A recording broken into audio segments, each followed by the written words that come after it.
Bismillah. Assalamualaikum warahmatullahi wabarakatuh.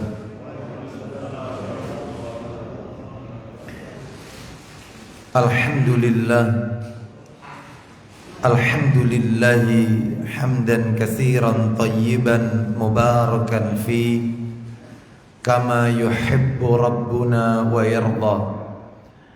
Wa ashhadu an la ilaha illallah wahdahu la syarika lah. Wa ashhadu anna Muhammadan abduhu wa rasuluh.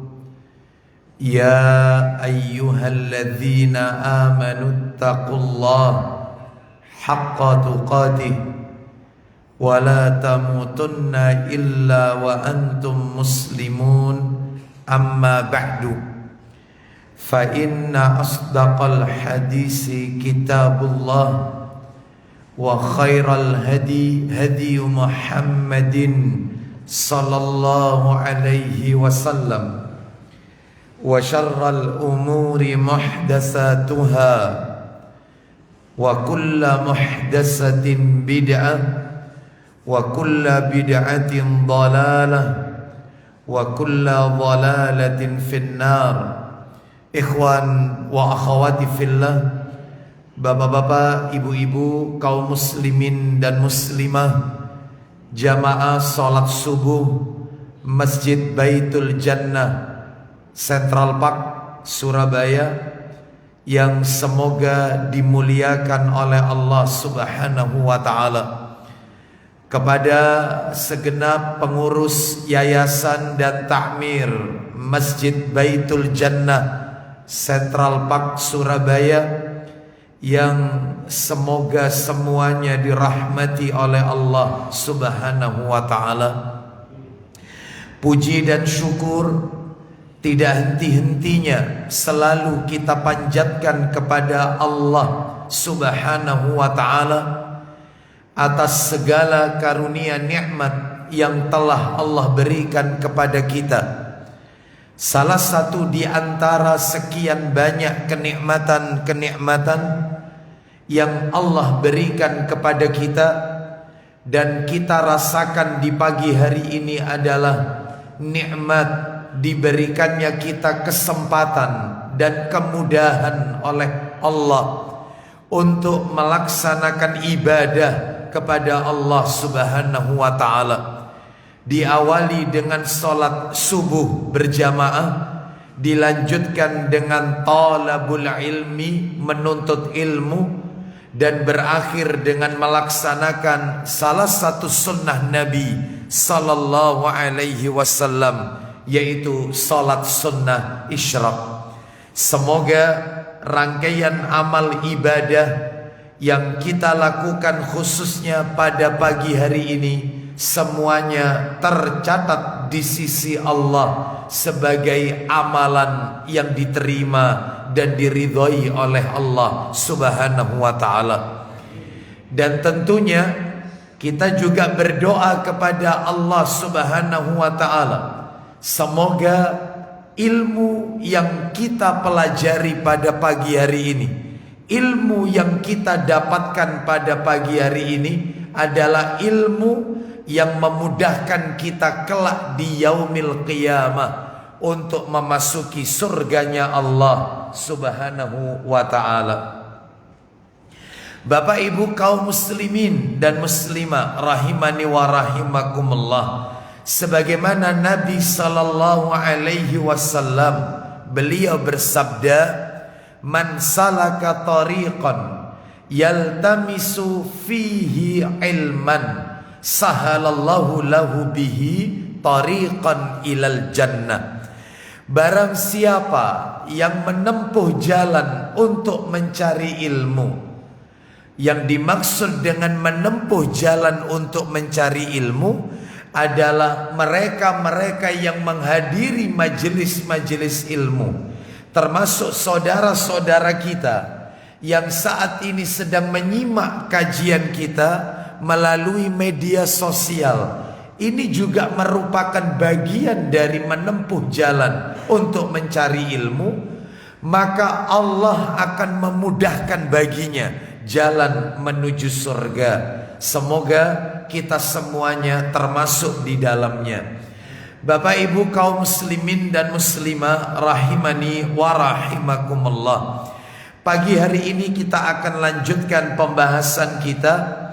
Hari ini kita akan memasuki materi inti kita, yaitu kitab yang kita bahas setiap Sabtu pekan yang ketiga di Masjid Baitul Jannah Central Park Surabaya, yaitu kitab yang ditulis oleh Syekh Adnan Torsyah hafidhahullahu ta'ala. Kitab yang berjudul Madza yuhibbun nabiyyu sallallahu alaihi wasallam wa madza yakrahu, yang mana kitab tersebut sudah diterjemahkan yaitu dalam bahasa Indonesia dan terbit 2 jilid. Kitab itu diterjemahkan dalam bahasa Indonesia, judulnya Apa yang Dicintai Nabi dan Apa yang Dibenci oleh Nabi sallallahu alaihi wasallam. Bapak Ibu kaum muslimin dan muslimah rahimani wa rahimakumullah. Pada kajian-kajian sebelumnya, beberapa kali pertemuan kita masih membahas muqaddimah dari buku tersebut. Dan alhamdulillah pada bulan yang lalu kita telah menuntaskan muqaddimah dari buku tersebut. Maka pagi hari ini kita akan membahas apa yang dicintai Nabi nomor 1. Apa yang Nabi cintai nomor 1? Apa itu? Nabi sallallahu alaihi wasallam mencintai sikap mudawamah. Nabi sallallahu alaihi wasallam mencintai sikap mudawamah. Apa itu sikap mudawamah? Istiqamah, sikap ajak, konsisten dalam beribadah. Itulah yang dicintai, disukai Nabi sallallahu alaihi wasallam. Kontinuitas dalam beramal, itulah yang Nabi sukai. Nabi tidak suka melakukan amal ibadah yang fluktuatif, naik turun, tidak. Nabi suka yaitu amal ibadah yang dilakukan secara konsisten, ajak alias istiqamah. Mana dalilnya?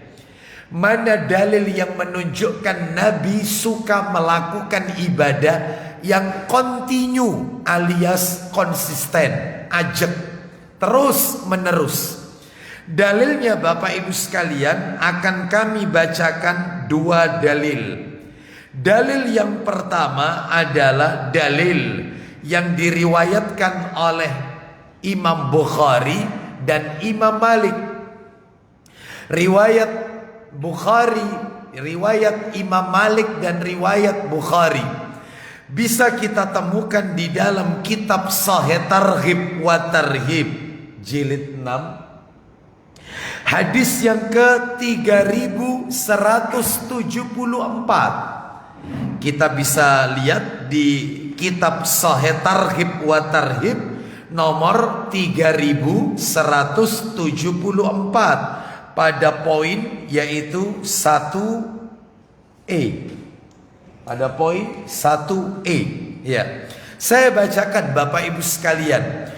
An Aisyah radhiyallahu anhuma qalat kana ahabbul a'mali ila Rasulillahi sallallahu alaihi wasallam alladhi yadumu alaihi sahibuhu. Silakan dari Aisyah radhiyallahu anhuma. Dari 1E. Dari Aisyah radhiyallahu anhuma mengatakan, Ya. amal sholih yang paling disukai oleh Rasulullah SAW adalah amalan yang dilakukan terus-menerus oleh pelakunya. Nah itu jelas sekali bahwasanya Aisyah radhiyallahu anhuma mengatakan amalan yang paling disukai oleh Nabi Sallallahu Alaihi Wasallam adalah amalan yang dilakukan secara daim, secara mudawamah, secara kontinu, secara istiqomah, konsisten. Nih ya. Sekarang kita akan bacakan dalil yang kedua yang menunjukkan bahwasannya Nabi Sallallahu Alaihi Wasallam menyukai amalan yang dilakukan secara konsisten. Kita lihat, yaitu di dalam kitab Sahih Targhib wa Tarhib, hadis nomor 3175 dari Ummu Salamah radhiyallahu anha, istri Nabi Sallallahu Alaihi Wasallam. Silakan.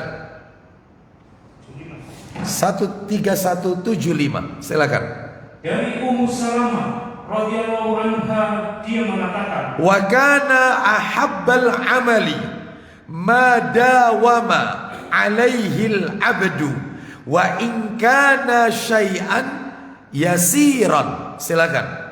Rasulullah SAW tidaklah meninggal dunia sampai kebanyakan sholatnya dilakukan dengan cara duduk. Terus. Dan amalan yang paling beliau sukai adalah amalan yang konsisten dilakukan oleh seorang hamba. Meskipun amalan itu kecil. Baik. Sekalipun amalan itu kecil, amalan itu sedikit, Nabi suka melakukannya secara konsisten, kontinu, ajak, terus menerus, tidak fluktuatif.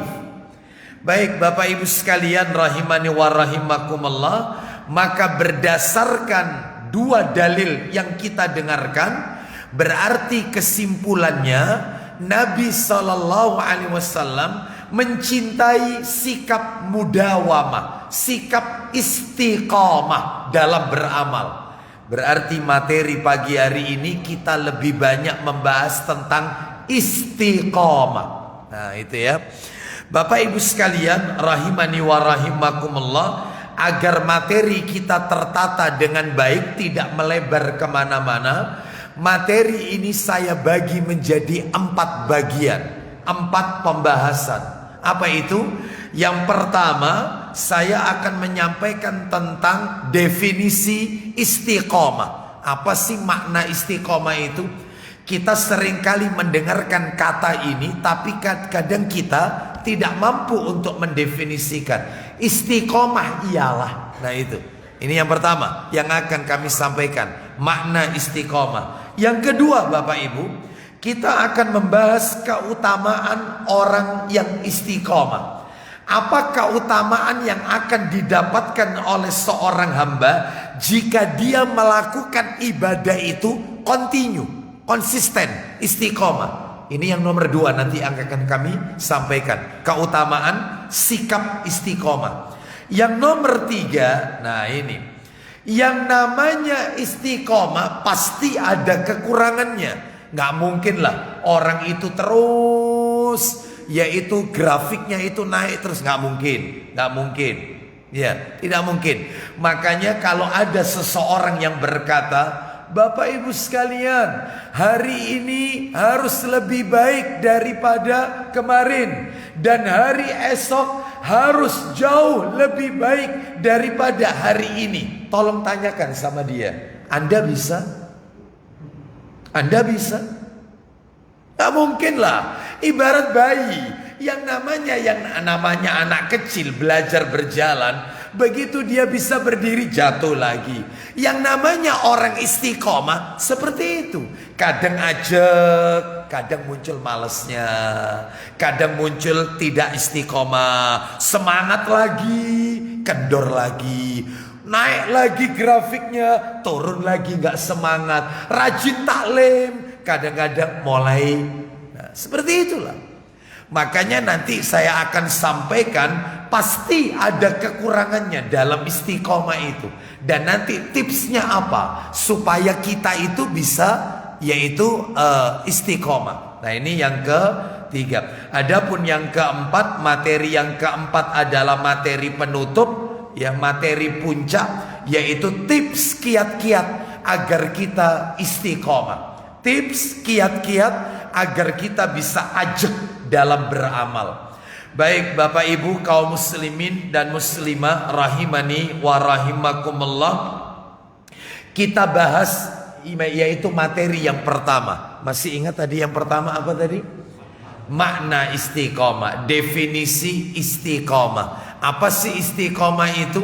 Saya akan nukilkan perkataan para alim ulama.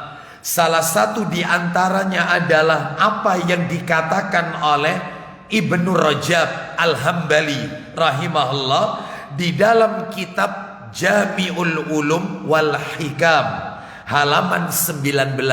Saya bacakan perkataan beliau. Istiqomah adalah sulukut tariqil mustaqimi wa huwa dinu al-qawimu min ghairi ta'wiji anhu yamnatan wala yasratan. Artinya istiqomah itu adalah meniti jalan yang lurus, yaitu agama yang lurus, yaitu Islam, tanpa menyimpang ke kanan dan tanpa menyimpang yang ke kiri, yaitu namanya istiqomah. Jadi istiqomah itu adalah meniti jalan yang lurus, agama yang lurus yaitu Islam, tanpa berbelok ke kanan, tanpa berbelok ke kiri. Wa yashmalu dzalika fi'lat ta'ati kulliha adh-dhahirah. Istiqomah mencakup segala ketaatan, baik yang terlihat maupun yang tersembunyi. Wal batinatu wa tarkal manhiyati kulliha adh-dhahirati wal batinah. Meninggalkan seluruh yang dilarang, baik yang nampak maupun yang tersembunyi. Ini definisi yang panjang Bapak Ibu sekalian tentang istiqomah. Adapun ada istiqomah itu yang definisinya itu yang ringkas, sebagaimana dikatakan oleh Imam An-Nawawi rahimahullah, seorang ulama yang wafat di usia muda, usia 45 tahun. Imam An-Nawawi rahimahullah, beliau lahir di sebuah desa namanya Nawa. Di mana itu Nawa? Yaitu di negeri Damaskus, Suriah. Makanya beliau dijuluki Imam An-Nawawi. Seperti itu. Nah, beliau ini Bapak Ibu sekalian karyanya banyak sekali. Adapun yang dinikmati oleh miliaran manusia. Bahkan tidak ada satupun pondok pesantren yang tidak ada kitabnya Imam An-Nawawi rahimahullah. Jadi kalau ada pondok pesantren yang tidak ada kitabnya Imam An-Nawawi, perlu dipertanyakan itu pondok pesantrennya. Apa kitab beliau yang sangat dikenal oleh kaum muslimin, yaitu kitab yang berjudul Riyadus Shalihin. Itulah kitabnya Imam An-Nawawi. Meninggal di usia muda, usia 45 tahun. Bahkan sampai meninggalnya gak sempat menikah. Banyak para ulama itu yang sampai wafatnya tidak menikah. Banyak. Sampai ada buku judulnya Al-Ulama'ul Uzzaq, ulama-ulama yang membujang sampai akhir hayatnya. Banyak. Ibnu Taimiyah gak nikah. Ibnul Qayyim Al-Jauziyah rahimahullah, murid dan guru ini. Gurunya ya namanya Syekhul Islam Ibnu Taimiyah rahimahullah, muridnya Ibnul Qayyim Al-Jauziyah rahimahullah. Dua-duanya tidak menikah. Imam An-Nawawi banyak. Kenapa? Karena waktunya habis untuk menelaah kitab-kitab, untuk menelaah isi Al-Quran, sehingga gak sempat untuk memikirkan yaitu nikah. Mereka bukan berarti tidak mau menikah atau mengharamkan nikah, tetapi waktunya tidak ada untuk memikirkan pernikahan. Lah kadang-kadang kita tidak, ya ilmu belum cukup, pengen poligami terus. Ya Allah, ya seperti itu Bapak Ibu sekalian ya. Nah seperti itu ya, ilmu belum cukup ya, ternyata inginnya itu nikah terus gitu ya Bapak Ibu sekalian. Ya baik, itu juga bagian dari sunnah Nabi SAW. Kita lanjutkan. Apa kata Imam An-Nawawi rahimahullah yang wafat pada tahun 676 Hijriah? Beliau mengatakan, istiqomah adalah luzumut ta'atillah. Apa itu artinya luzumut ta'atillah? Yaitu tetap konsekuen dan konsisten dalam ketaatan kepada Allah. Yaitu istiqomah. Konsisten, konsekuen dalam ketaatan kepada Allah, yaitu istiqomah. Saya yakin Bapak Ibu sekalian, ketika mendengarkan definisi-definisi ini, Bapak Ibu sudah mulai punya gambaran. Ternyata kesimpulannya, istiqomah itu ajeg, istiqomah itu tidak ke kanan, tidak ke kiri, istiqomah itu jalan yang lurus, istiqomah itu tidak fluktuatif, tidak naik turun, istiqomah itu adalah konsisten dalam beribadah. Sekalipun amal ibadah itu sedikit atau kecil, itu yang disukai oleh Nabi Sallallahu Alaihi Wasallam. Masuk yang nomor 2 sekarang, materi nomor 2. Keutamaan istiqomah. Wah, ini menarik ini. Ya, keutamaan orang yang konsisten dalam beramal. Bapak Ibu sekalian, keutamaan istiqomah sangatlah banyak. Kami sebutkan 3 saja. Mudah-mudahan 3 ini mewakili dari sekian yang banyak. Apa itu? Yang pertama ini. Yang pertama, saya merinding kalau membaca keutamaannya ini. Kenapa? Luar biasa. Orang itu kalau istiqomah, keutamaannya luar biasa yang Allah berikan. Yang pertama ya, yang pertama ini, malaikat, para malaikat, bukan hanya satu malaikat, para malaikat akan memberikan kabar gembira di saat sakaratul maut, ketika berada di dalam kubur, dan ketika dibangkitkan dari kubur nanti di hari kiamat, diberikan kabar gembira oleh para malaikat. Masya Allah. Jadi orang itu kalau hidupnya itu konsisten dalam beramal, meskipun amalannya itu sedikit tapi ajeg, itu ketika mau meninggal sakaratul maut, nazak, itu malaikat memberikan kabar gembira. Nanti ayatnya tak tunjukkan kabar gembira yang malaikat sebutkan. Nanti tak tunjukkan ayatnya, di mana malaikat mengatakan, jangan merasa sedih, jangan takut. Hari ini engkau akan mendapatkan berita gembira dari Allah. Itu saat nazak, sakaratul maut. Dan ketika dia di dalam kubur, disampaikan lagi oleh para malaikat. Ketika nanti dia dibangkitkan dari kubur, malaikat menyampaikan lagi berita gembira itu. Gak usah takut, jangan bersedih. Masya Allah. Di mana itu dalilnya? Kita lihat sekarang dalilnya. Dalil di mana para malaikat memberikan kabar gembira kepada mereka-mereka yang istiqomah. Silakan bisa dibuka surat nomor 31, surat nomor 41 Fussilat. Surat nomor 41 itu adalah surat Fussilat. Ayatnya Bapak Ibu sekalian, ayatnya ayat yang ke-30. Surat Fussilat ayatnya 30. Innalladzina qalu Rabbunallahu thumma istaqamu tatanazzalu alaihimul malaikatu alla takhafu wa la tahzanu wa abshiru bil jannati allati kuntum tu'adun. Silakan. Sesungguhnya orang-orang yang mengatakan, ya, Rabb kami ialah Allah. Kemudian mereka meneguhkan pendirian mereka. Terus istiqomah ya. Orang-orang yang mengatakan Rabb kami adalah Allah, lalu mereka meneguhkan pendirian mereka. Summastaqamu, istiqomah berarti. Lanjut. Maka malaikat akan turun kepada mereka dengan mengatakan, apa kata para malaikat kepada orang-orang yang istiqomah? Jangan kamu takut. Terus. Dan jangan merasa sedih. Baik, jangan takut, jangan bersedih hati. Terus. Dan gembirakanlah mereka dengan jannah yang telah dijanjikan Allah kepadamu. Dan bergembiralah kamu dengan memperoleh surga yang telah dijanjikan kepadamu.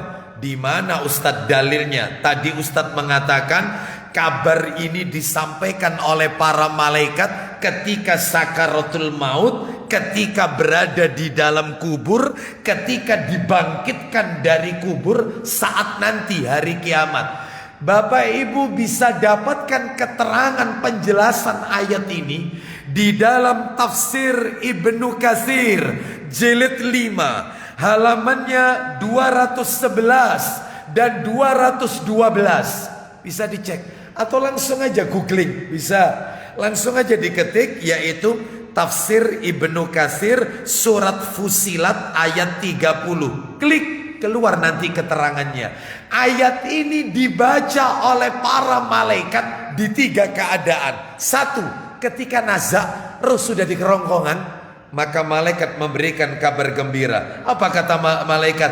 Allah takhafu. Ada ya? Ada. Baik, silakan dibaca keterangan di dalam tafsir Ibnu Katsir. Silakan. Firman Allah. Ya. Maka malaikat akan turun kepada mereka. Yaitu surat Fusilat tadi ayat 30. Lanjut.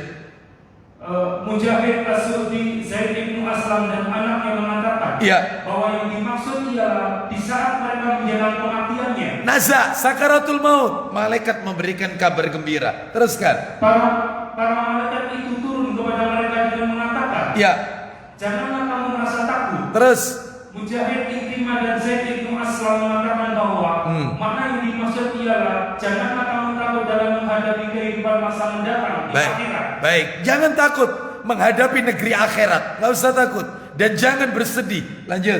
Dan janganlah kamu merasa sedih. Terus terhadap urusan dunia yang kamu tinggalkan. Gak usah sedih dari urusan dunia yang kau tinggalkan. Kau tinggalkan istrimu, kau tinggalkan suamimu, kau tinggalkan anak-anakmu, kau tinggalkan harta yang kau miliki. Gak usah sedih, karena Allah akan mengganti itu semua. Lanjut teruskan. Seperti urusan anak, terus keluarga, harta benda, lanjut, dan utang. Terus. Karena sesungguhnya kami akan menggantikanmu dalam mengurusnya. Nah, gak usah sedih. Lanjutkan. Dan bergembiralah kamu dengan memperoleh surga yang telah dijanjikan Allah kepadamu. Itu kalau diteruskan panjang, itu baru pertama saat sakaratul maut. Yang kedua, ketika dia ada di dalam kubur, menanti perjalanan panjang kiamat.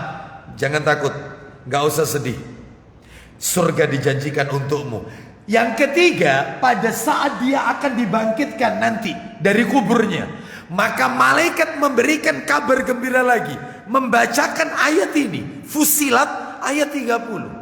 Inilah bagi mereka yang istiqomah. Mudah-mudahan kita diistiqomahkan oleh Allah Azza wa Jalla. Ini yang pertama Bapak Ibu sekalian. Yang kedua keutamaan yang kedua, yaitu orang yang istiqomah, yang ajak, konsisten, kontinuitas dalam beramal, itu ya. Yang kedua, mereka termasuk penghuni surga. Jaminan itu sudah. Jaminan. Termasuk penghuni surga. Mana dalilnya orang istiqomah tempatnya di surga? Dalilnya silakan dibuka surat nomor 46 Al-Ahqaf.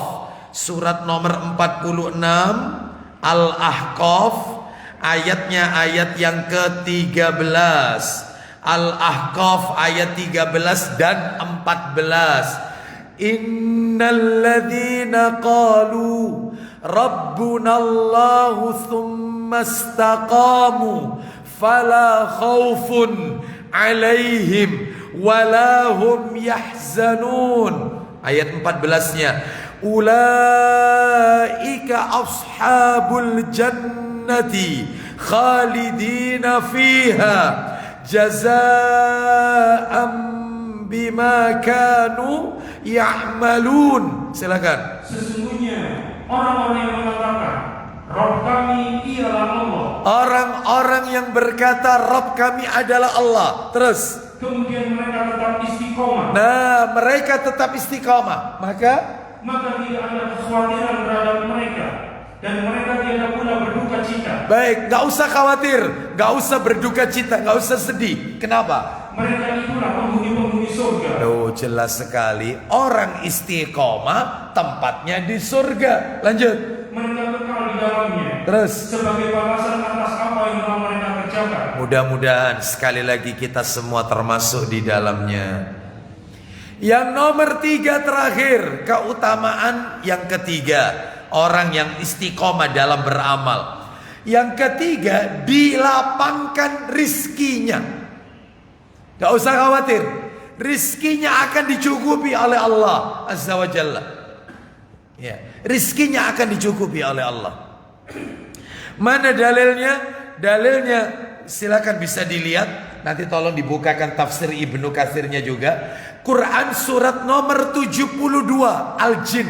Quran surat Al-Jin. Surat nomor 72 itu Al-Jin. Ayatnya ayat 16. Allah Subhanahu wa taala berfirman, ya.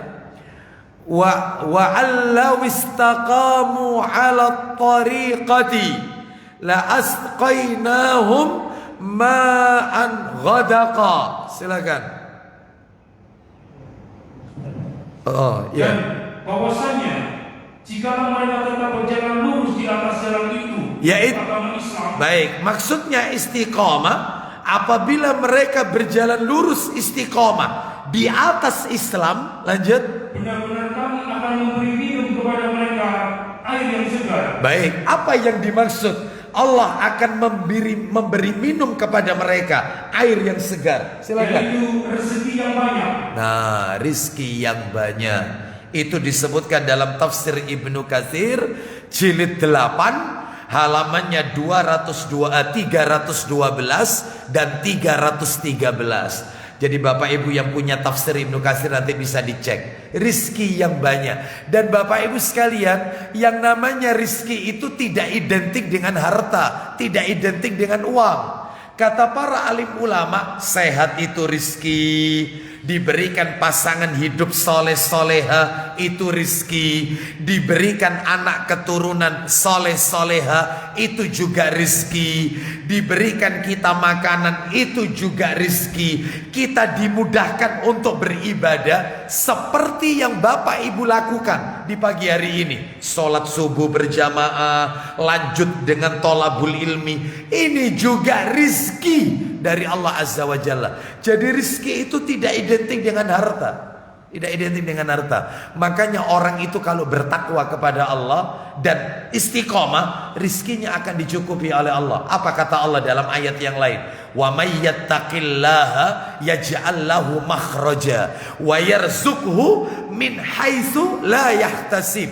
Barang siapa yang bertakwa kepada Allah, Allah akan memberikan way out, jalan keluar dari semua persoalannya. Dan Allah akan memberikan rizki dari arah yang tidak disangka-sangka kalau bertakwa dan istiqomah. Memang ada Ustadz, rizki itu bisa berkurang, bisa. Kata Nabi SAW, saya jelaskan kemarin ketika khutbah Jumat kemarin, yaitu tentang kunci-kunci rizki. Kata Nabi SAW di dalam hadis yang panjang, bahwasanya seseorang itu tidak akan mati kecuali jatah rizkinya itu habis. Kata Nabi, seseorang itu tidak akan mati kecuali dia telah menghabiskan semua jatah rizkinya yang sudah Allah siapkan untuk dirinya. Berarti memang jatah rizkinya habis. Makanya kata Syekh Saleh Al-Maghamisi hafizahullah ta'ala dalam ceramahnya bahasa Arab, terjemahannya kurang lebih begini. Beliau mengisahkan, yaitu ada seseorang itu yang jatuh ke dalam sumur. Jatuh dalam sumur. Lalu orang ini berteriak minta tolong. Maka orang-orang yang ada di atas sumur itu, ya, menolong orang tersebut. Menolong orang tersebut. Setelah orang itu ditolong, ya, maka untuk menenangkan orang ini, diberilah orang itu segelas air. Maka orang itu pun meminum air tersebut. Setelah orang itu tenang, karena namanya orang baru jatuh ya, mungkin dia masih shock dan seterusnya, kaget. Setelah dia tenang, maka orang-orang yang menolong orang ini bertanya, bagaimana ceritanya kau bisa masuk ke dalam sumur ini? Gimana ceritanya? Maka dia pun kemudian menceritakan sambil memperagakan adegan bagaimana dia bisa jatuh ke dalam sumur tersebut. Dia pun berjalan di bibir sumur itu dan jatuh lagi, meninggal dunia. Kata Syekh Shalih Al-Maghamisi hafizahullah ta'ala, Kenapa dia masih hidup pada saat jatuh pertama? Karena jatah rizkinya 1 gelas air itu masih ada. Ketika dia telah meminum 1 gelas air tersebut, habis jatah rizkinya. Lalu kemudian dia jatuh lagi ke dalam sumur itu dan meninggal dunia, selesai. Karena dia telah menghabiskan semua jatah rizkinya. Pertanyaannya adalah, apakah ada penyebab yang menyebabkan orang itu jatah rizkinya itu menjadi habis, berkurang? Ada. Disebutkan oleh Ibnu Abbas radhiyallahu anhuma. Apa kata beliau? Ini bisa kita lihat perkataan beliau dalam, yaitu kitab Hilyatul Aulia, ya, Hilyatul Aulia, kitab yang di dalamnya berisi tentang cerita-cerita atau kisah-kisah para sahabat, para tabi'in, ya. Apa kata Ibnu Abbas radhiyallahu anhuma? Bahwasanya orang mukmin dan orang fajir, apa itu fajir? Orang yang gemar melakukan maksiat. Orang mukmin dan orang fajir, jatah rizkinya yang halal sudah Allah tetapkan di Lauhul Mahfuz. Sudah dapat bagian masing-masing. Mukmin dapat jatah rizki halal, fajir dapat jatah rizki halal. Maka barang siapa yang dia sabar ketika mencari rizki, dia tidak melakukan cara-cara yang haram, dia tidak riba, dia tidak korupsi, dia tidak ngambil harta orang, dia tidak nilep hartanya orang, dia sabar mencari rezeki, maka jatah rizkinya yang halal akan ditambah dan dia akan diberi oleh Allah Subhanahu wa taala sesuai dengan apa yang Allah tetapkan. Tetapi kalau ada seseorang yang fajir tadi, gemar bermaksiat, dia tidak sabar dalam mencari rezeki, ambil sana, sikat sana, yang penting dapat, ya, nggak peduli ini halal, ini haram, ini riba atau bukan, suap atau bukan, yang penting dapat. Maka Allah akan mengurangi jatah rizkinya yang halal, sehingga ketika habis, maka giliranlah dia, yaitu gilirannya untuk menghadap Allah Subhanahu wa taala. Berarti kalau begitu Ustadz, yang bisa menambah rizki kita di sisi Allah adalah amal ketaatan. Ya, amal ketaatan. Dan itu dalilnya sahih dari Nabi SAW. Oleh karena itu, mari kita melakukan amalan ketaatan agar Allah menambah jatah rizki yang halal yang Allah siapkan untuk kita. Dan yang namanya rizki, sekali lagi, tidak identik dengan harta. Mudah-mudahan kita diberi sehat oleh Allah, keluarga kita sehat, anak keturunan kita sehat, diberikan berkah oleh Allah, diberikan pasangan hidup kita soleh soleha, anak keturunan kita pintar soleh soleha, dan seterusnya. Mudah-mudahan Allah berikan itu semua kepada kita. Kita lanjutkan sekarang yang pembahasan yang ketiga. Materi yang nomor 3 Bapak Ibu, yaitu bahwasanya orang yang istiqomah pasti ada kekurangannya. Gak mungkin sempurna. Tak ada gading yang tak retak. Tidak ada manusia sempurna istiqomah terus, ya, grafiknya naik terus, nggak pernah turun, nggak bisa, nggak mungkin. Tidak mungkin orang itu semangat terus dalam beribadah, nggak mungkin. Satu saat dia akan jenuh, satu saat dia akan futur, satu saat dia akan drop. Ibarat HP, yang namanya HP, baterai kalau sudah dicas, ya, maka penuh. Lambat launnya dia akan drop, maka perlu dicas lagi. Maka orang istiqomah juga demikian. Mana dalilnya? Mari kita dengarkan.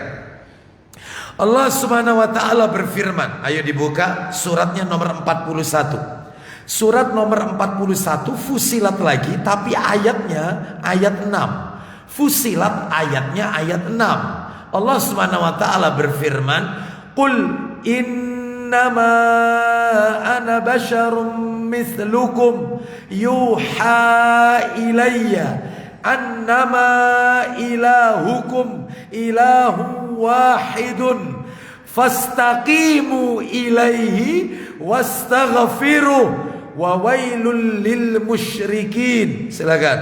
Katakanlah Muhammad, iya, bahwasanya aku hanyalah seorang manusia seperti kamu. iya. Diwahyukan kepadaku bahwasanya Rabb kamu adalah Allah yang Maha Esa, maka tetaplah pada jalan yang lurus menuju kepadanya. Maksudnya istiqomah, maka tetaplah pada jalan yang lurus menuju kepada Allah, yaitu istiqomah. Terakhir ditutup, dan mohonlah ampun kepadanya. Stop sampai di situ. Bapak Ibu lihat, digandengkan oleh Allah. Setelah kita disuruh istiqomah, digandeng oleh Allah, maka mohonlah ampun kepada Allah.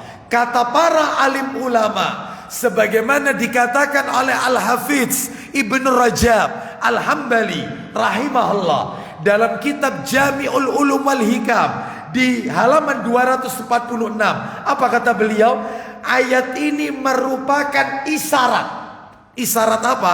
Bahwasanya seringkali ada kekurangan dalam istiqomah yang diperintahkan oleh Allah. Lah, untuk menutupi kekurangan dari keistiqomahan kita adalah istighfar, minta ampun kepada Allah Subhanahu wa taala. Makanya tadi digandengkan. Ulang lagi Pak Dedi, ayat yang terakhir tadi. Maka tetaplah pada jalan yang lurus menuju kepadanya, yaitu istiqomah, dan mohonlah ampun kepadanya. Loh, digandengkan dengan istighfar. Berarti kalau kita lagi tidak semangat istighfar kepada Allah, awalnya rajin ke masjid Baitul Jannah, tiba-tiba gak ke masjid lagi, ya seperti itu, malas ke masjid, ya. Awalnya rajin baca Quran, one day one juice, satu hari satu juz, ternyata gak baca Quran lagi, males. Awalnya rajin tahajud, tiap malam tahajud, ya tiba-tiba waduh kok males ya aku ya, mulai ya aras-arasan, mulai wajar itu ya, wajar. Tetapi penutupnya istighfar, astagfirullah, astagfirullah, astagfirullah. Itu penutupnya, itu untuk menutupi kekurangan kita dalam istiqomah.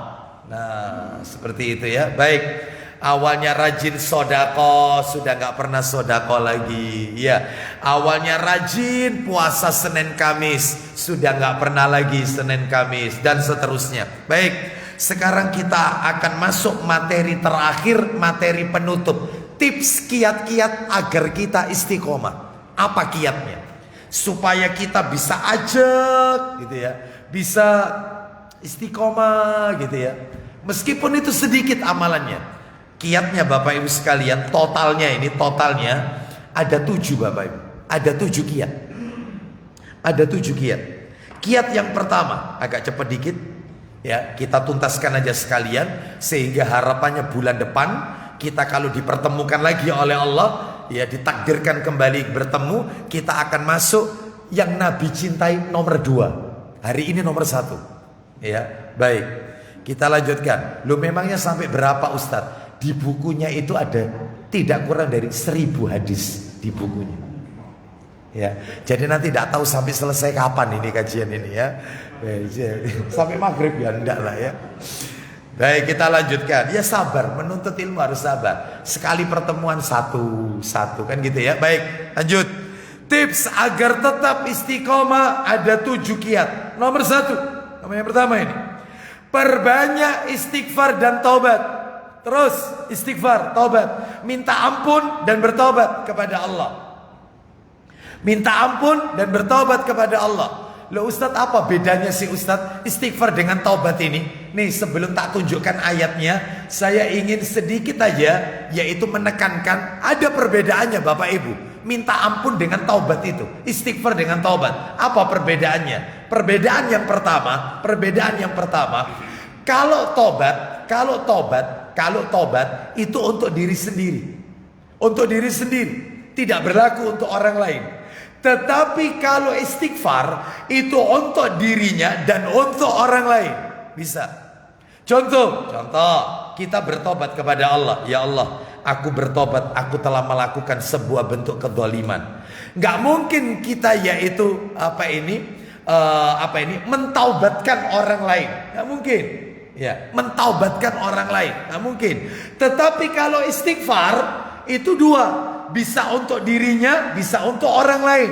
Contohnya, Ya Allah, ampuni dosa-dosaku ya Allah. Contoh lagi, ya Allah, ampuni dosa kedua orang tuaku ya Allah, dosa saudara-saudaraku ya Allah, dosa keluargaku. Boleh, ya Allah, ampuni dosa ibuku yang telah wafat ya Allah. Jadi istighfar itu bisa untuk dirinya dan bisa ditujukan untuk orang lain.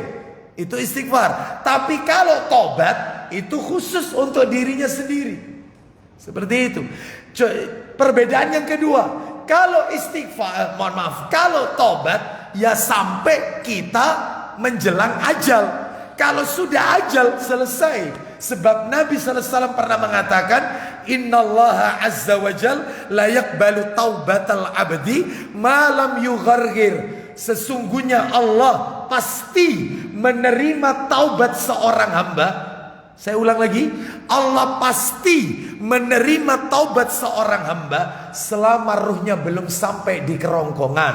Jadi kalau ruhnya sudah mendesak di kerongkongan, sekarat, maka taubat ditutup oleh Allah. Taubat ada batasnya. Kalau taubat ada batasnya sampai ajal, sebelum sampai di kerongkongan. Ketika sudah sampai di kerongkongan, selesai, ditutup, tidak ada lagi fungsinya dia tobat, nggak ada manfaatnya. Lah kalau istighfar, istighfar tidak, nggak ada batasnya. Yang namanya orang minta ampun setelah dia wafat, anaknya masih bisa memintakan ampun untuk dirinya. Ketika kita masih hidup, ya Allah ampuni dosa-dosaku ya Allah. Ya Allah ampuni dosa-dosaku ya Allah. Aku pernah melakukan dosa besar ya Allah. Terus kita meninggal, selesai kan?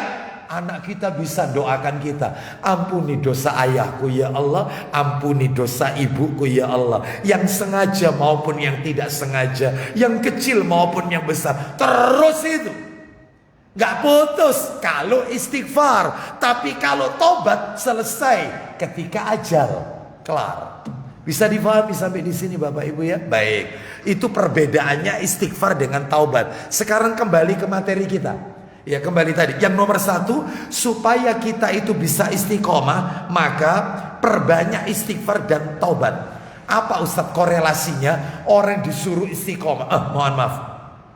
Orang disuruh istighfar, orang disuruh taubat supaya ajak amalnya. Korelasinya itu loh apa?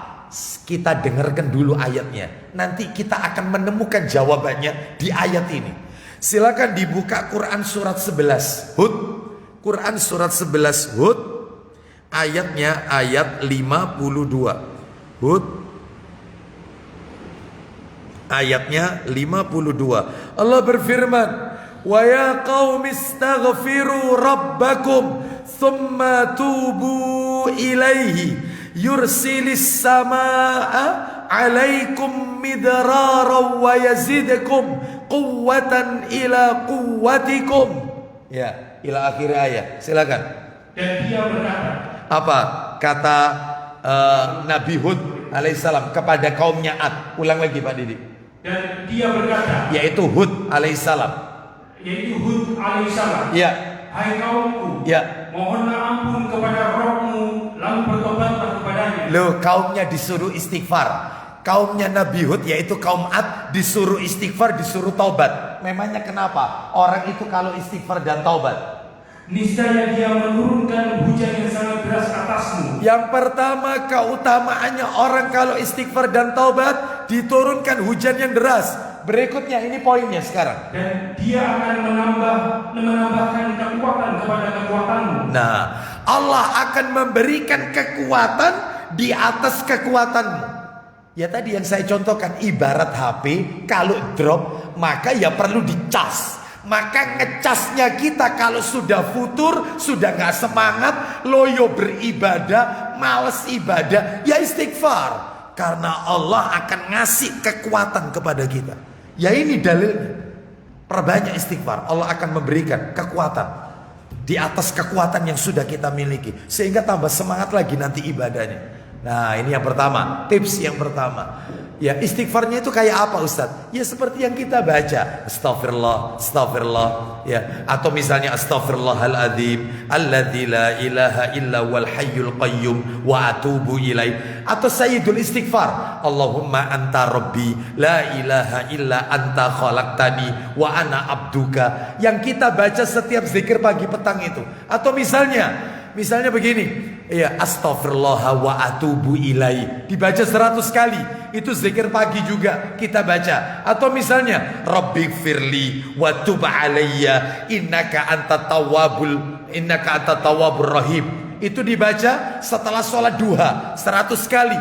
Itu semua Nabi ajarkan istighfar dan taubat. Rabbighfirli wa tub alayya, ya Rabb ampuni aku, terimalah taubatku. Itu dibaca setiap selesai sholat duha 100 kali. Nah, itu ya. Baik, dan masih banyak lagi lafaz-lafaz yang lain. Nomor dua.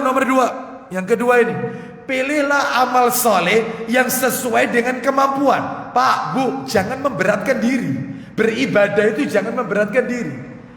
Pilih sesuai kemampuan kita saja. Ini yang saya maksud ini amalan-amalan yang sunnah loh ya, bukan yang wajib loh, bukan. Ustadz, saya mampunya sholat maghrib dah Ustadz. Ya jangan, ya nggak bisa. Saya tidak mampu subuh, duhur, asar berat Ustadz, berat. Subuh ngantuk, duhur kerja Ustadz, kerja. Asar di pabrik sih Ustadz ya. Maghrib insya Allah kuat Ustadz. Ya, Isya ngantuk Ustadz, insya Allah maghrib. Ya nggak bisa. Lawang ini wajib. Yang saya maksud ini amalan yang sifatnya sunnah. Ustadz, saya tidak mampu tahajud Ustadz. Yaitu setiap hari nggak mampu Ustadz. Ya sudah, kalau tidak mampu tiap hari ya sepekan 6 kali lah. Gimana? Loh, sepekan itu berapa hari? Loh, nah betul kan? Kan tidak mampu tujuan. Iya, sepekan 6 kali lah. Iya, nggak mampu Ustadz. Saya itu kalau pulang kerja itu malam-malam Ustadz, capek. Lah mampunya panjenengan apa? Kalau Senin Kemis saya mampu Ustadz. Ya itu aja deh. Meskipun nggak tahajud, meskipun nggak tahajud. Wong Nabi itu berwasiat kepada Abu Hurairah radhiyallahu an. 3 wasiat Nabi mewasiatkan kepada Abu Hurairah, meskipun amalan lain tidak dilakukan. 3 wasiat. Apa itu? Sampai Abu Hurairah tidak pernah meninggal sampai menjelang ajalnya. Apa itu wasiatnya Nabi kepada Abu Hurairah? 3 hal. Yang pertama adalah yaitu sholat witir sebelum tidur. Witir sebelum tidur. Jadi nggak tahajud. Jadi setelah Isya mau tidur witir dulu, meskipun 1 rakaat. Habis itu tidur, selesai, nggak tahajud. Witir sebelum tidur. Witir sebelum tidur. Makanya boleh witir itu ditaruh di awal, witir juga boleh ditaruh di akhir. Nah itu. Jadi witir sebelum tidur. Yang kedua, wasiatnya Nabi yang tidak ditinggal oleh Abu Hurairah radhiyallahu an, yaitu puasa dalam sebulan 3 hari. Dan Nabi tidak menyebut tanggal 13, 14, 15. Nabi nggak sebut. Yang penting sebulan 3 hari. Itu. Makanya tidak harus 13, 14, 15. Nggak harus. Mampunya Bapak Ibu tanggal berapa? Saya mampunya Ustadz tanggal 7, tanggal 13, sama tanggal 21. Nggak apa-apa. Yang penting sebulan 3 hari. Jadi nggak harus kita itu sering ikut paketan itu apa? Handphone aja. Apa itu? Pulsa paketan. Ibadah dibuat paketan sekali. 13 mesti 14, mesti 15. Enggak. Makanya kalau wanita yaitu tanggal 13 haid, 14 haid, 15-nya puasa karena suci, enggak apa-apa. 15, 16, 17 atau 15, 20 sama 25. Enggak apa-apa. Yang penting sebulan 3 hari. Itu Abu Hurairah itu. Wasiatnya Nabi kepada Abu Hurairah. Yang ketiga, sholat duha 2 rakaat. Duha 2 rakaat. Itu yang tidak pernah ditinggal oleh Abu Hurairah. Tidak pernah ditinggal. Kenapa Ustaz? Asal usulnya Nabi kok berwasiat seperti itu? Karena Abu Hurairah radhiyallahu an ini kalau mempelajari hadis Nabi sampai tengah malam, belajarnya itu sampai malam-malam. Sehingga daripada ganti nggak sholat malam, witir dulu sebelum tidur. Itu wasiatnya Nabi. Loh Ustaz, lah kalau saya witir Ustaz tapi sholat Isya terus saya tidur, malamnya saya bangun, boleh tahajud? Boleh. Yang tidak boleh kalau witir lagi, karena tidak boleh 1 malam 2 kali witir. Nah, boleh ditaruh awal, boleh ditaruh di akhir. Baik, kita lanjutkan. Jadi pilihlah amalan itu yang semampunya. Ustadz, saya tidak mampu puasa Senin Kamis karena saya ini pekerja berat. Saya tidak mampu puasa. Saya ini kena penyakit lambung, Ustadz. Tidak mampu puasa. Tayyib, panjenengan mampunya apa? Insya Allah Ustadz, insya Allah sodako. Ya sudah itu aja. Saya tidak mampu sodako. Saya bukan orang kaya, Ustadz. Lah mampunya apa? Zikir pagi petang. Itu aja rutin. Terus maksud saya begini. Ayo Bapak Ibu, kita persembahkan 1 atau 2 amalan yang bisa kita persembahkan nanti di hadapan Allah kelak di hari kiamat, yang kita lakukan secara istiqomah. Jujur Bapak Ibu, jujur. Ayo kita ingat-ingat. Mulai kita masa muda kita, akil balik sampai seusia sekarang, tolong diingat-ingat. Amalan apa yang panjenengan lakukan mulai masa muda sampai sekarang yang tidak pernah panjenengan tinggalkan. Insya Allah, termasuk saya ini. Insya Allah nggak ada. Tahajud kadang-kadang, zikir pagi petang kadang ya lali. Nggak ada yang ngajak. Mulai masa muda loh ya, sampai sekarang nggak pernah ditinggal, nggak ada. Maksud saya ingin mengajak diri saya dan panjenengan, ayo satu tapi terus. Itu yang bisa nanti kita persembahkan kepada Allah. Ini ya Allah. Yang tidak begini, tidak naik turun. Satu tapi terus. Jadi sesuai kemampuan kita, panjenengan mampunya di mana? Nah itu. Tiap orang kemampuannya beda-beda. Ada yang mampunya Senin Kamis, monggo. Ada yang mampunya puasa Daud, mantap. Sehari puasa, sehari tidak. Yang lain gak mampu. Ada yang mampunya itu zikir pagi petang, meskipun yang lain tidak dilakukan. Ini maksud saya yang sunnah-sunnah loh ya, amalan yang sunnah. Mana dalilnya? Ayo dibuka. Sahih Targhib wa Tarhib nomor 3174. Sahih Targhib wa Tarhib nomor 3174. 3174 yang awal-awal, yang A, dari Aisyah radhiyallahu anhuma. Waduh, tidak cukup ini waktunya ternyata ya. Ya yang A. Ya, 3174. Silakan. Ya. Dari Aisyah radhiyallahu anhuma dia mengatakan. Ya. Rasulullah SAW memiliki alas tidur. Ya. Dan Rasulullah SAW menjadikan alas itu menjadi dinding biliknya. Teruskan. Pada malam harinya. Terus. Lalu beliau melakukan sholat di atasnya. Terus. Dan beliau menghamparkannya pada siang hari, lalu duduk di atasnya. Kemudian. Lalu orang-orang para sahabat mulai berkumpul di sisi Nabi SAW. Baik, belum poinnya, teruskan. Lalu sholat dengan mengikuti sholat beliau sampai jumlah mereka menjadi banyak. Kemudian. Lalu Rasulullah menghadap mereka dan bersabda. Nah ini poinnya, silakan. Wahai sekalian manusia, ya, ambillah atau lakukanlah amal yang kalian mampu. Yang kalian mampu saja. Teruskan. Karena sesungguhnya Allah tidak akan pernah bosan memberikan pahala sampai kalian bosan melakukan amalan itu. Allah itu nggak bosan ngasih pahala. Yang sering kena penyakit bosenan itu kita. Bosen ini.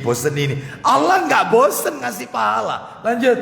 Dan sesungguhnya perbuatan yang paling dicintai oleh Allah adalah yang amalan yang terus menerus atau kontinu meskipun sedikit itu Allah sukai daripada banyak melakukan ini.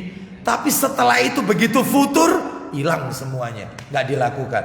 Itu nggak disukai oleh Allah Azza wa Jalla. Nomor 3, tips yang nomor 3. Perbanyak doa kepada Allah Azza wa Jalla supaya istiqomah. Doanya banyak Bapak Ibu. Salah satunya ya, saya bacakan aja. Insya Allah panjenengan hafal kok. Di antara doa-doa supaya ajak. Ya muqallibal qulub, sabbit qalbi ala dinik. Hafal semua kan? Ada lagi satunya lagi yang mirip. Allahumma musarrifal qulub, sarrif anni ala ta'atik. No. Atau yang ada dalam Al-Quran, yang ada di Quran, Rabbana la tuzi' qulubana ba'da id hadaitana wa hab lana min ladunka rahmah innaka antal wahhab. Ya Allah, jangan kau jadikan hatiku ini condong dalam kesesatan setelah engkau memberikan aku hidayah. Jadi mintanya itu istiqomah. Atau yang lain, Allahumma inni as'alukal huda wa tuqa wal afafa wal ghina. Ya Allah, berikan aku hidayah, petunjuk, dan seterusnya. Banyak kok, banyak doa-doa supaya kita itu diberikan oleh Allah, yaitu keistiqomahan. Yang nomor 4, Pendek-pendek aja ya. Nomor 4, Bapak Ibu bacalah kisah-kisah orang-orang soleh terdahulu supaya semangat kita. Kisah-kisah orang-orang soleh terdahulu yang bisa kita jadikan uswah, suri tauladan. Ya, pilot project, ya, percontohan dalam kehidupan kita. Contohnya siapa Ustadz? Ustadz bisa nggak ngasih contohnya? Yaitu para generasi orang-orang soleh terdahulu. Contoh yang pertama Aisyah radhiyallahu anhuma. Beliau punya kebiasaan, beliau tidak pernah meninggalkan sholat sunnah duha 8 rakaat, 4 kali salam, 2 rakaat salam, 2 rakaat salam, 2 rakaat salam, 2 rakaat salam, 4 kali salam. Siapa itu yang melakukan itu? Gak pernah ditinggal sampai menjelang wafat. Aisyah radhiyallahu anhuma. Aisyah 4 kali salam, sholat 8 rakaat. Ayo kita tiru. Yang mampu. Ustadz gak mampu. Tayyib, kita lihat Ali bin mohon maaf, Ummu Habibah, istri Nabi juga. Nama aslinya Romlah binti Abu Sofyan radhiyallahu anha. Beliau punya kebiasaan gak pernah ditinggal sholat sunnah rawatib qobliyah sama ba'diyah 12 rakaat sehari semalam. Yang lain ditinggal. Tapi yang ini rawatib, yang mengiringi sholat fardu qobliyah sama ba'diyah gak pernah ditinggal. Sebelum subuh 2 rakaat, sebelum duhur 4 rakaat. Caranya 2 rakaat salam, 2 rakaat salam. Di total aja ya. Sebelum subuh 2, sebelum duhur 4, berapa? 6. Setelah duhur 2 rakaat 8. Setelah maghrib 2 rakaat 10. Setelah isya 2 rakaat 12. Yang asar tidak disebutkan, artinya tidak ditekankan. Sebelum asar tidak ditekankan. Itu dilakukan oleh Ummu Habibah. Yang lain ditinggalkan. Yang qobliyah ba'diyah gak pernah ditinggal.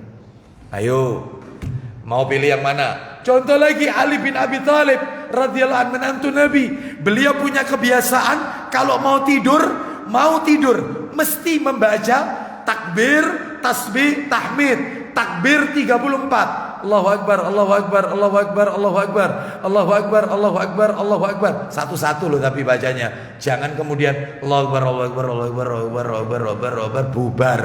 Jangan, satu-satu. Allahu Akbar, Allahu Akbar, Allahu Akbar. 34. Tasbih. Subhanallah, Subhanallah, Subhanallah, Subhanallah, Subhanallah. 33. Tahmid, Alhamdulillah, Alhamdulillah, 33. Jadi totalnya berapa? 34 tambah 33 tambah 33 100. Kebalikannya kalau kita habis sholat. Kalau kita habis sholat, tasbih dulu, baru tahmid, baru takbir. Ini tidak, takbir dulu, baru tahmid, baru tasbih. Itu Ali bin Abi Thalib, menantu Nabi radhiyallahu anhu. Kebiasaannya begitu. Terakhir Bilal. Ayo, kalau saya nyebut Bilal pasti tahu semua lah. Bilal punya kebiasaan, tidak pernah ditinggal. Melakukan apa?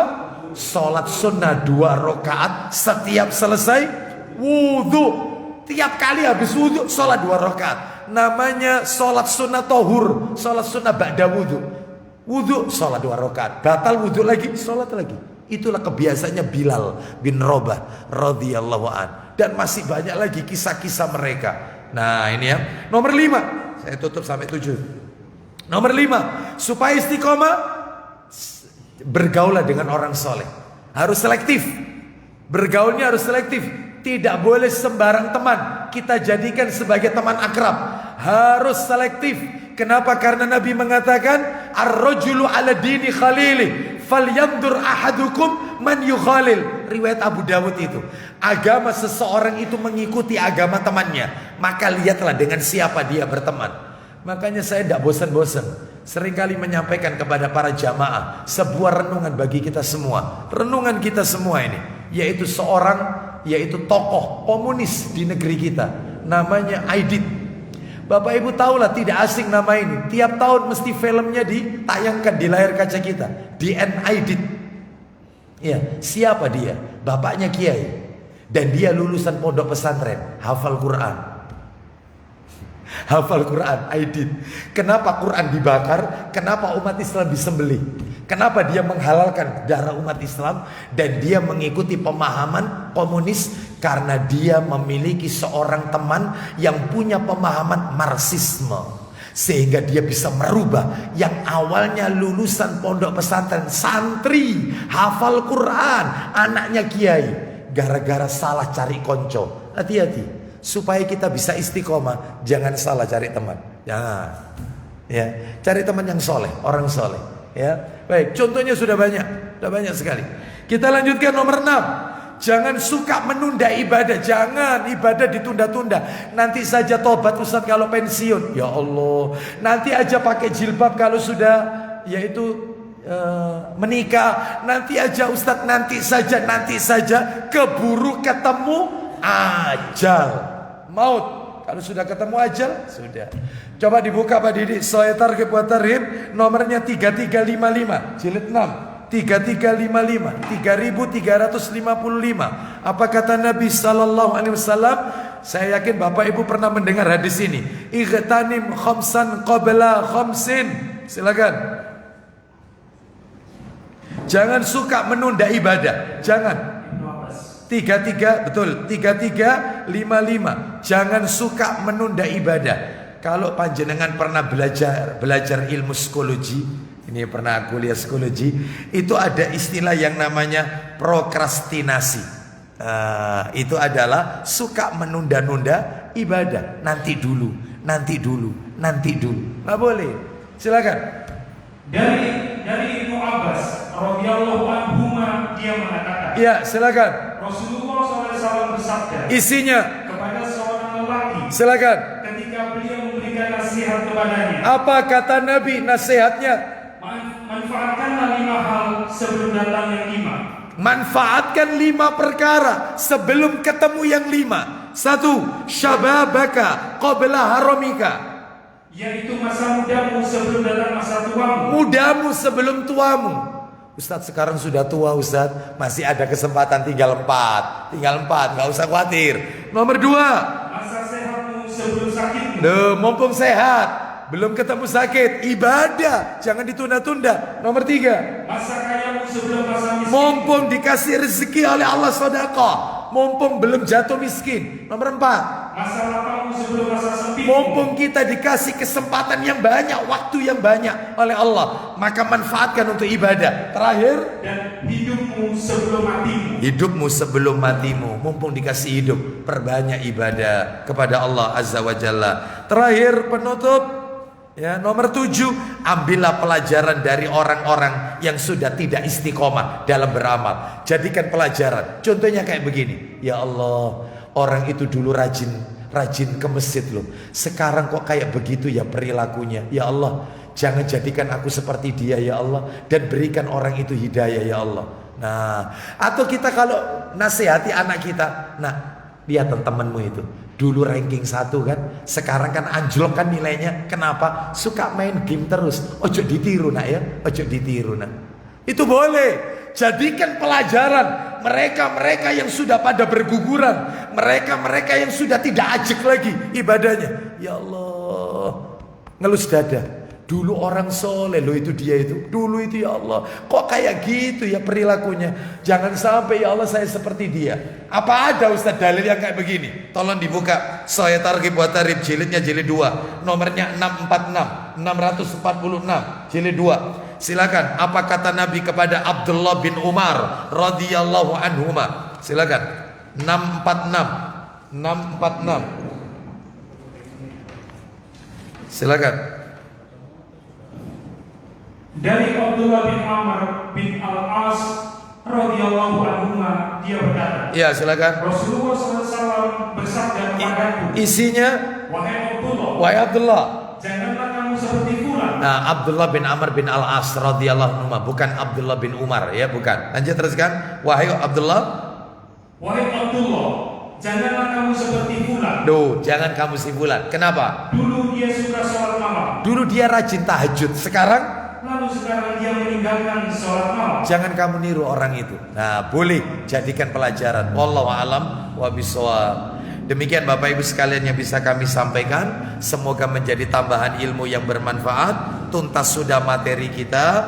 Mudah-mudahan kita semua dijadikan oleh Allah orang-orang yang istiqomah dalam mentaati Allah dan mengikuti sunnah Rasul Sallallahu Alaihi Wasallam. Saya tidak buka tanya jawab karena waktunya. Dan insya Allah kita akan sambung pada kajian-kajian berikutnya. Berarti bulan depan insya Allah nomor 2 yang Nabi cintai. Kita tutup. Wassallallahu ala nabiyyina wa ala alihi washabihi wasallam. Subhanakallahumma wa bihamdika asyhadu an la ilaha illa anta astaghfiruka wa atubu ilaik. Wa akhiru da'wana anil hamdulillahi rabbil alamin. Assalamualaikum warahmatullahi wabarakatuh.